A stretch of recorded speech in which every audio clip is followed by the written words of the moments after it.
In 2023 I played and beat exactly 42 video games. They released from 2000 to 2023. 10 of these games I did not like, 16 of them I found fun but they were nothing that special, 11 I loved, and then we have the 5 best ones which I'll talk a little bit more in depth. All of these games are ranked from worst to best. This video is separated into chapters so you can skip the bad section and move on to the best games if you wish. Alright, let's begin with the worst and work our way to the best games I beat in 2023. Let's go! I cannot believe I got fooled into playing this garbage. On the surface it looks like a cute little game where you jump around and have fun with your fox buddy. Well no, platforming is annoying, the characters control terribly, the fox never listens to your commands, the story is boring and so on. The only positive thing I can say that it's short, so I didn't have to play this for too long to beat it. Jump King is a game which can be beaten in 10 minutes.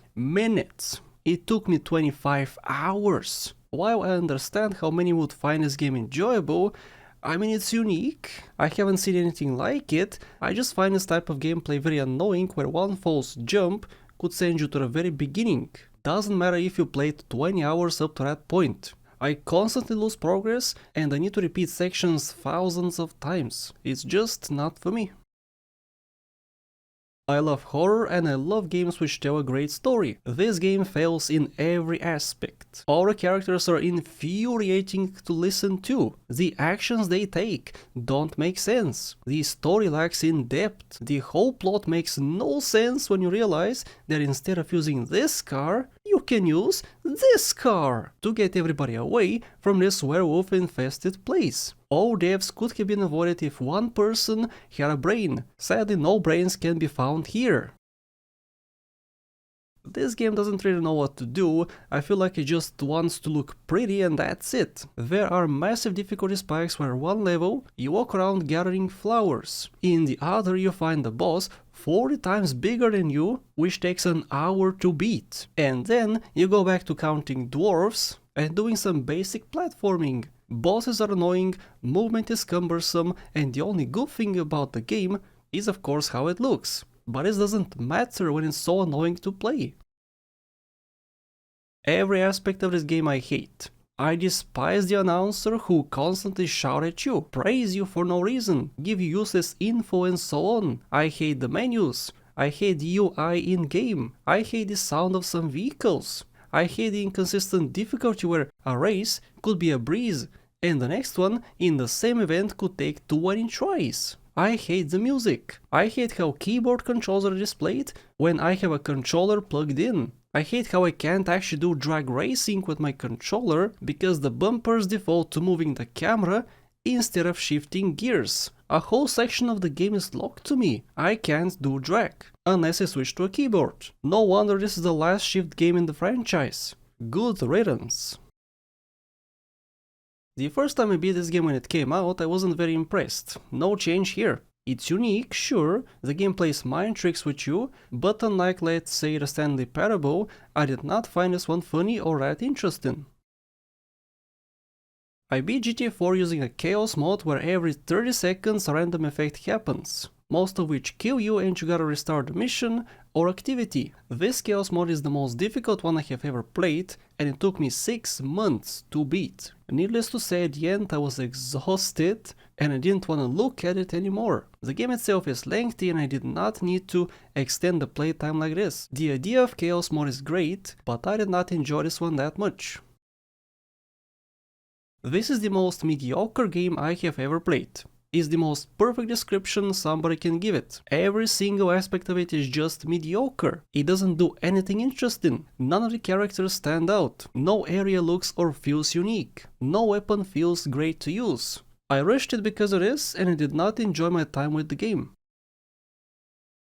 Jacob ruined the whole game for me. There's a character in Oxenfree 2 who's a nuisance throughout it. He's always with you, always talking, always getting into trouble. This game did not introduce any good new characters, and the only one I liked was Alex from the previous game. The story was also not to my liking, and only a few sections were interesting, like this scene at the house. This was amazing. The rest was at best mediocre. You gotta be pretty brain damaged to enjoy this game. I found the humor to be very juvenile and needlessly crude. Don't get me wrong, I like butts and dick jokes as much as the next guy, but this game seems to be trying really hard to be funny and falls flat on its face all the time. The gameplay itself is quite interesting, and if the humor was more down to earth, I could recommend it. Unfortunately, I cannot. This was the last game I did not like from 2023, let's move on to games I actually enjoyed. DLC Quest is a simple platformer making fun of the current gaming market and how predatory DLC has become. I wouldn't necessarily recommend it, but it's hella short and I think it's worth a try. Unfortunately for me, I do not own an Xbox One and I had to emulate the 360 version on PC. If you don't know, the 360 version is completely different. Many cars are missing, weather effects are gone, and entire areas were removed, and most importantly, the engine they used is the one from Forza Horizon 1, which does not fit with this map at all. Going in, it's what I expected, and honestly, despite these issues, I found it decent. It saddens me though, knowing how amazing this game could have been if I owned the proper hardware. I love this franchise as a whole, the first game is my second favorite. It's quite janky and outdated nowadays, but the game does a great job immersing you in the world of the Wild West. Dare I even say, it does a better job than Red Dead Redemption 2. If you're looking forward to doing a rally in this Rally DLC, then you'll be disappointed. This is a spit in the face to rally enjoyers like myself. Everything you know about rally, you'll not find here. Your co-driver even makes jokes and misses callouts as you race. You can't even understand them half the time. Sometimes the helicopter will fly above you, obscuring your vision, and much more. In a rally, the only reason it's so high on the list is because it's more Forza Horizon 5. And I like the base game. Don't treat this as a rally and you may have a good time. This game overstayed its welcome and needed to be half the length. Many sections were infuriating, which filled me with so much rage. It just seems unfair a lot of the time when you die, not because of your mistake, but because you are expected to, because you got stuck in the terrain, or because a monster did something they never did before. It's very unpredictable and you never feel in control of your character. A spooky game which looks lovely. The idea is great, the world and story they created as well, but it's lacking a bit in the gameplay aspect and I don't really like how not everything is explained to you as you play. Don't get me wrong, I like not being told what to do as I play, but the game feels like a waste of time when the ending gives you zero answers and it's open to your interpretation. There's no closure and you're just left wondering what the hell happened. This game was great for the most part, and while it has many of the issues I listed with the second game, it's a much better experience. The monsters are memorable, you don't die as much because of the game's stupidity, and the length is just right. The PC version of this game is highly praised in the rally community because of its uniqueness. It's a true rally racer where a track could take a half an hour to beat, and the handling is difficult to get used to. Unfortunately for me, I tried the PS1 version and it's nothing like it is on PC. It looks much worse, handling is changed, tracks are hella short, car modification is limited, stages are worse. It's basically an entirely different game. I still had fun, but the PC version is where it's at. Play that one instead. This game sucks if you play it like you're supposed to. As soon as I turned off the rhythm-based shooting, I started to enjoy it. I love rhythm-based shooters like Metal Hellsinger, which was my favorite game I played in 2022. BPM does that style so poorly in my opinion, which only leads to frustration.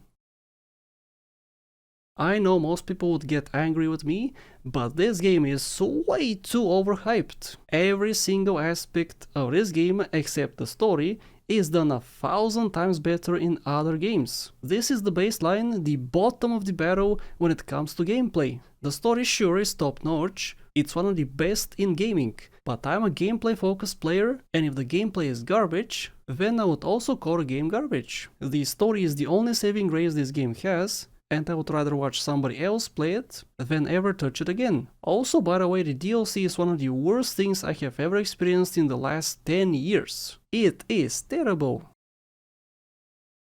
I played my first mod on console and I found it very fun. This is an entirely new story of GTA LCS, taking place during the events of the base game. There are new characters, some old ones appear as well, AI voices were introduced for cutscenes as well, and while they're not perfect, it sure is better than having to read text yourself. Overall, a great overhaul.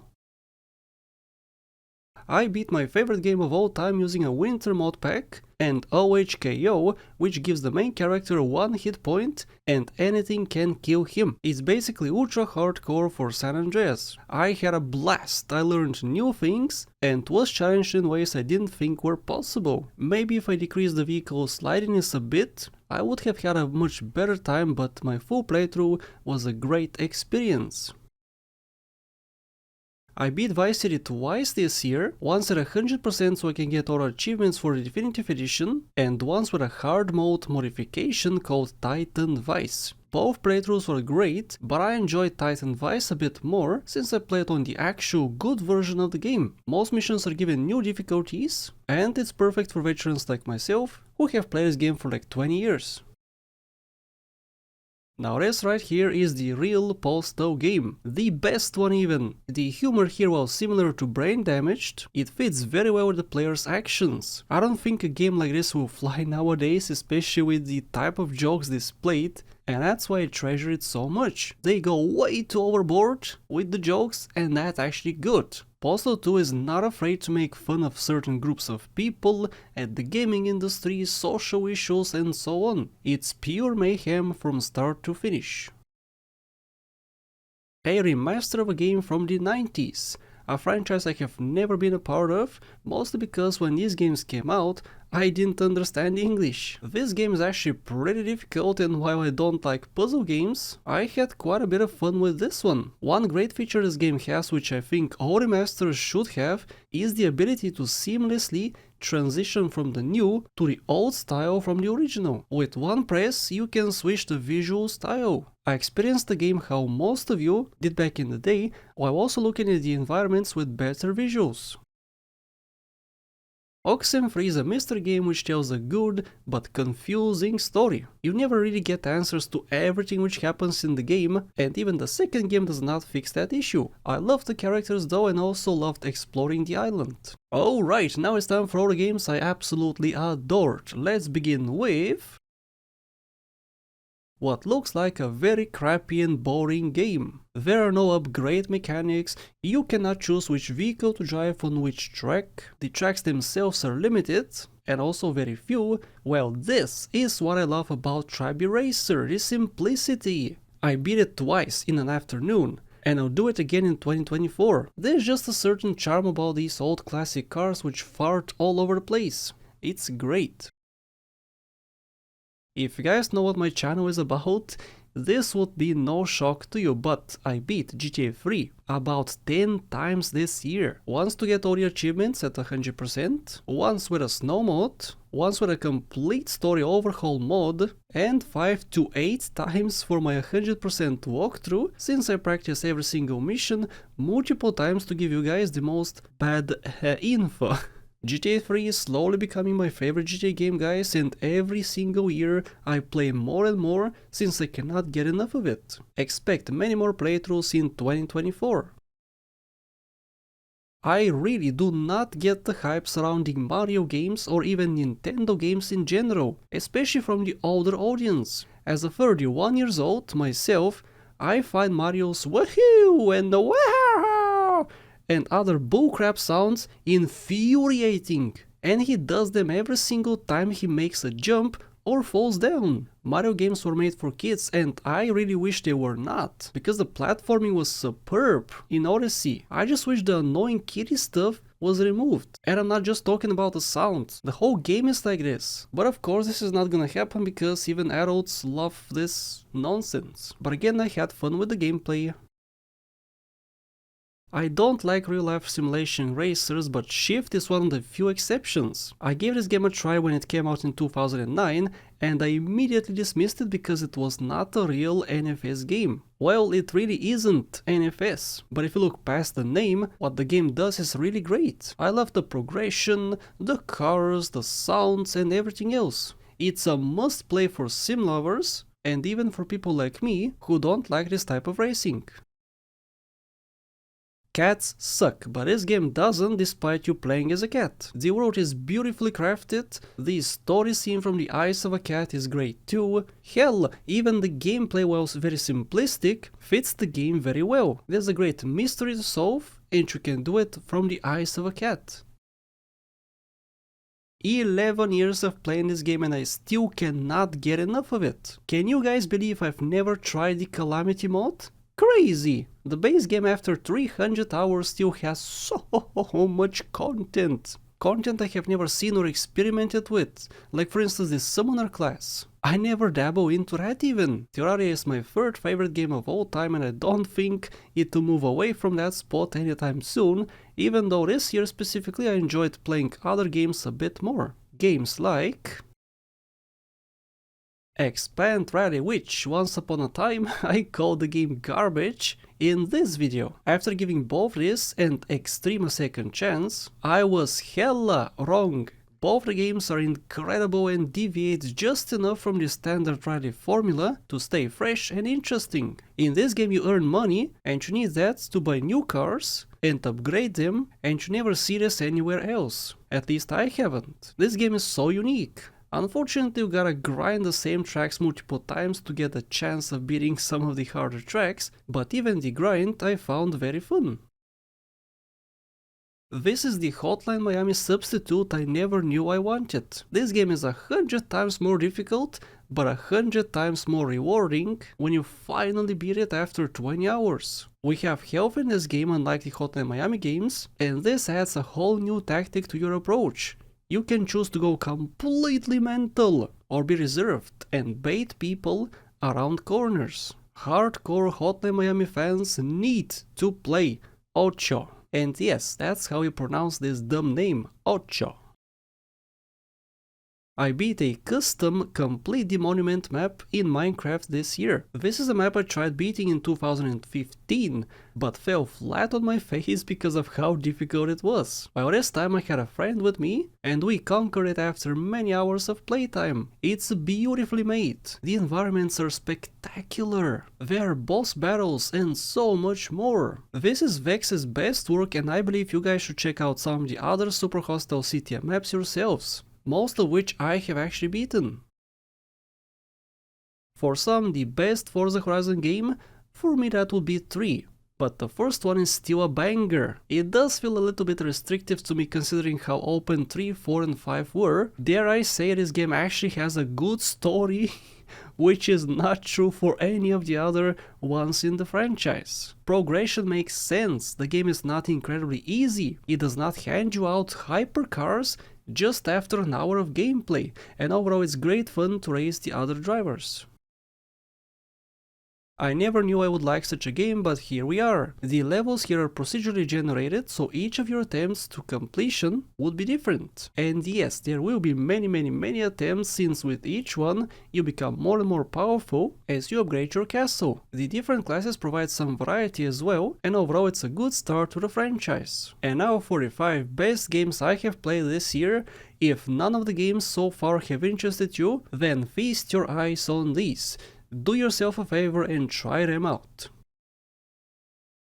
On number 5 we have the return to a classic franchise everybody seems to love. Unfortunately, like I mentioned before, I never got into the Monkey Island games since I didn't speak English when they were popular, so this game was my introduction to the series in 2023. The game looks like it's made for me, the humor is the same one I have. While I didn't know any of the characters going in, I didn't need to, since the game does a great job reintroducing them to newcomers. The game is a real adventure, and I have never had such a great time in an adventure game in so many years. This is an absolute masterpiece, and if you have never played the other Monkey Island games, this is a must play even if you don't like solving puzzles like myself.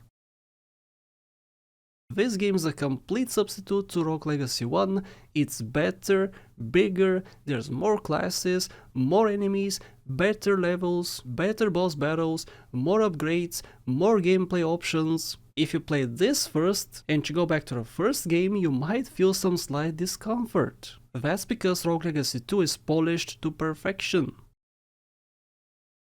I'll say something controversial, but this game is 100 times better than Red Dead Redemption 2. 2 was a boring slog the 2 times I beat it. This one has an incredibly engaging story and characters. Shooting feels great, the world is superb. I was so impressed that I made a retrospective of the whole game, a 1-hour video of just sucking the game's massive western dick. Watch that video in the description to hear my true thoughts on this masterpiece. I'm extremely pissed off at the NFS community. I truly am. Since release of Pro Street, I was told that this game is terrible and the worst in the franchise. So what did I do? I avoided it until 2023. Little did I know this is actually one of the best NFS games. Seriously, what the hell is wrong with people? This is a game which actually rewards you for your efforts. Tracks are ultra hard, racers are smart, the announcer is not annoying. Everything about this game screams quality. And I'm pissed off that I missed so many years not playing Pro Street. Out of all the games on this list, Pro Street and the game on number 1 are the only games when after completion I felt genuine sadness that I beat them, since now I gotta move on to other games. Best racer I played this year and definitely one of the best racing games of all time. Play it and beat it. I dare you. And on number 1 we have a game which ruined gaming for me. Why is that? Well, that's because Sekiro is not only the biggest surprise I have had in my whole 30-year-long gaming run, but it's also one of my favorite games of all time, despite me not liking this genre at all. I'm a guy who plays games on easy, who always tries to break the games I play. If there's a shortcut, I take it. Well, here comes Sekiro. Sekiro is a game where no mistake isn't punished. A game where every swing, every jump and every dodge has to be thought out beforehand and carefully executed. If not, then you end up dead again and again and again. Yep, you'll see this a lot when playing Sekiro, and if you're not okay with dying over 1,000 times in a full playthrough, well, this game is not for you. What you heard just now is part of a 10-page long retrospective I scripted this year, and I was not even 1/5 done writing it. This game inspired me so much, and I just had to talk about it.